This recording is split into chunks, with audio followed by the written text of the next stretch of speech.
शाह तमीर व तरक्की जिला हाफिजाबाद की आन, हाफिजाबाद की शान जनाब अदनान अरशद हजरा साहब की दावत पर अदनान अरशद और इमरान अरशद इस जलसे के रूह रवा आज एक तारीखी जलसा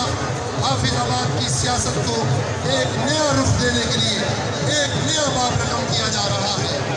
इस वक्त कायदे हाफिजाबाद भाई आप नीचे चले जाए। जनाबे इज्जतदार इब्रार रहमानी साहब मेहदी हसन भट्टी के रफीक सबक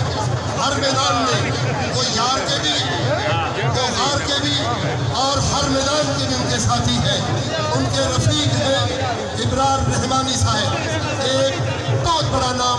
समाज के हवाले से और सियासत के हवाले से। कायदे हाफिजाबाद इस वक्त आप तमाम अहबाब से हाफिजाबाद जिला हाफिजाबाद चौधरी मेहदी हसन भट्टी और मोहतरमा इफ़्फ़त बाब सिल्वत सलमान तारक साहिबा स्टेज की ज़ीनत बन चुके हैं। भाई तालियों से इस्तेमाल करें। मोहतरमा इफ़्फ़त बाब खुदकार बाप की, खुदकार माँ की,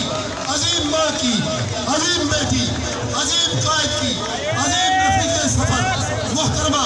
सिल्वत सलमान तारक कोलो तारक की सियासत का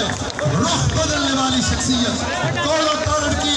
आवाम की दिलों की धड़कन, कोलो तारक की आवाम का सही सियासी रहनुमा सिल्वत सलमान तारक इस वक्त अजीम कायद, अजीम लीडर चौधरी मेहदी हसन भट्टी के